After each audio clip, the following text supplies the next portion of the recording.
सबसे पहले हम इन 4 स्पेशलाइजेशन में से कोई एक सिलेक्ट करेंगे। Sociology of education, educational leadership and management, ICT in education, educational psychology. इन 4 स्पेशलाइजेशन में से कोई एक सिलेक्ट करने के बाद हम आगे सब्जेक्ट सिलेक्ट करते हैं। हमारे पास कुछ रिक्वायर्ड सब्जेक्ट हैं।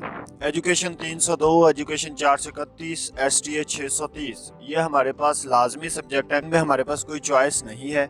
ये 3 सब्जेक्ट हमें लाजमी तौर पर सिलेक्ट करने पड़ेंगे। बीएड के जितने भी स्टूडेंट्स हैं वो ये 3 सब्जेक्ट पढ़ेंगे। एजुकेशन 401 और एजुकेशन 604 में आपके पास चॉइस है, आप इन दोनों में से कोई एक सिलेक्ट करना होगा। जो आपको इजी लगे, बेस्ट लगे, वो आप सिलेक्ट कर सकते हैं। मैं आपको सजेस्ट करूंगा कि एजुकेशन 401 अच्छा सब्जेक्ट है, इजी है, इसको चूज़ करें। तो टोटल हमने ये 3 और 1 4 सब्जेक्ट चूज़ कर लिए हैं। ये बीएड के तमाम स्टूडेंट्स के सेम सब्जेक्ट होंगे। इसके बाद ये रिजल्ट है, मैंने एजुकेशन 401 का अपना शो किया है ताकि आपको आइडिया हो जाए कि ये कैसा सब्जेक्ट है और कैसे ये नंबर मार्क्स कैसे देता है। उसके बाद जो हमने स्पेशलाइजेशन सिलेक्ट की थी उसके अकॉर्डिंग कुछ सब्जेक्ट हमारे पास हैं जो हम चूज़ करेंगे।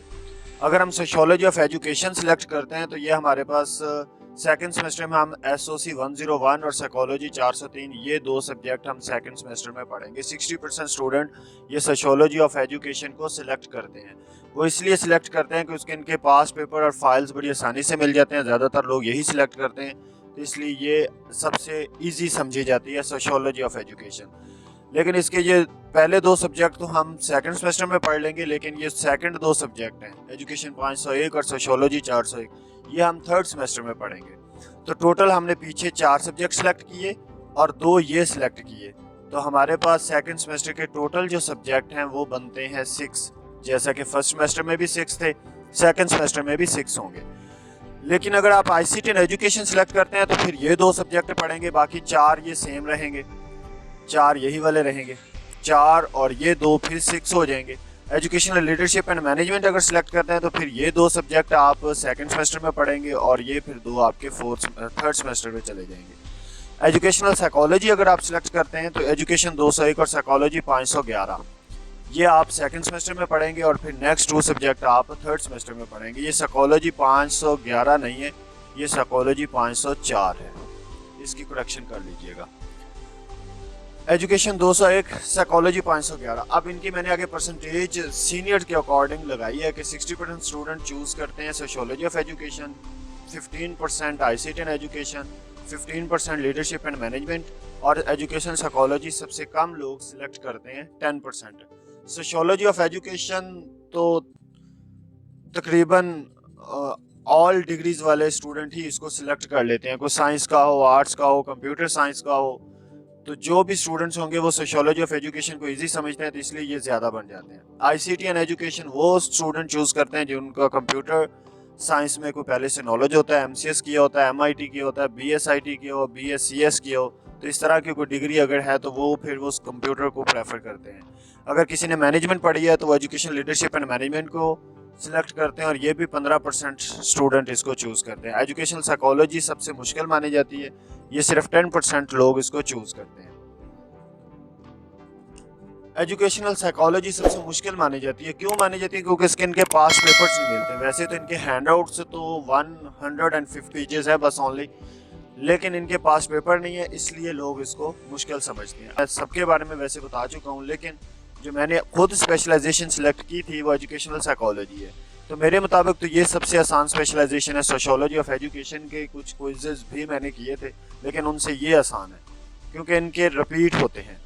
अगर आप उजाला साइंस एकेडमी के व्हाट्सएप ग्रुप मेंबर हैं तो I shall suggest you to choose educational psychology. Science के लोग लाजमी इसको सिलेक्ट करें, ये अच्छे सब्जेक्ट है। ये मैं आपको क्यों प्रेफर कर रहा हूँ, क्योंकि ये देखिए एजुकेशन 201, इसका मैंने आपको अपना रिजल्ट शो किया है, तो ये ज़रा देख लें इसका, ये कितना को मुश्किल लग रहा होगा आपको। मैं आपको जूम करके दिखा देता हूँ। ये देखें, पहले क्विज में 10/10, दूसरे में 10/10, तीसरे में 10/10, चौथे में 10/10 और 5वें क्विज में 9 मार्क्स हैं।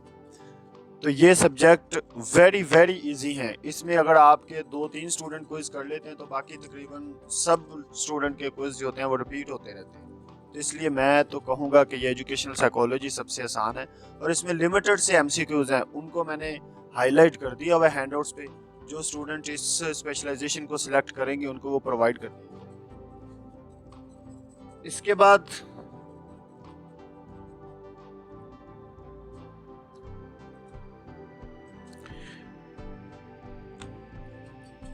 बाद एजुकेशनल साइकोलॉजी 511, इसका रिजल्ट भी आपके सामने है। पहले क्विज में 9 मार्क्स, दूसरे में 9, तीसरे में 10, फिर 9। तो उजाला साइंस एकेडमी के मेंबर्स को मैं दोबारा से यही कहूँगा कि आप एजुकेशनल साइकोलॉजी सिलेक्ट करें। आपको इंशाल्लाह इनकी फाइल्स मिल जाएंगी, हैंडआउट्स भी हाईलाइट कर दी हैं, वो भी कोई इशू नहीं है अब। तो अगर पढ़ने भी पढ़ेंगे तो वो ज़्यादा मुश्किल नहीं है।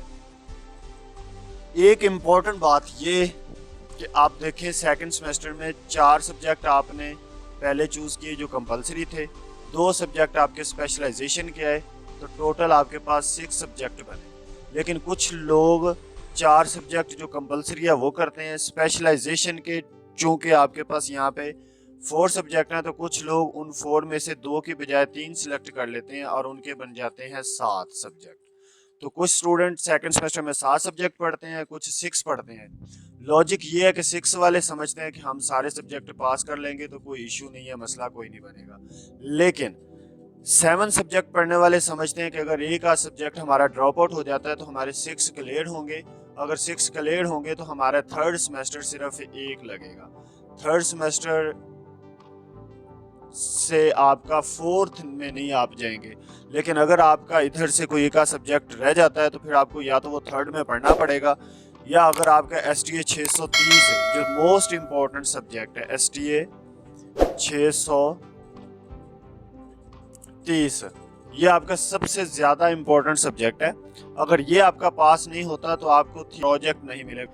अगर ये सब्जेक्ट आपका सेकंड सेमेस्टर में फेल हो जाता है तो अंडरस्टूड बात है आपका फोर्थ सेमेस्टर लगेगा ही लगेगा। तो इस थर्ड सेमेस्टर में, फोर्थ सेमेस्टर से बचने के लिए थर्ड सेमेस्टर में आपको सबसे ज़्यादा फोकस करना होगा STA 630 पे। इसको पास करना सबसे ज़्यादा ज़रूरी है। तो best of luck. I hope आपको समझ आ गई होगी कि हमने स्पेशलाइजेशन को कैसे और किस तरह सिलेक्ट करना है। शुक्रिया, अल्लाह हाफिज़।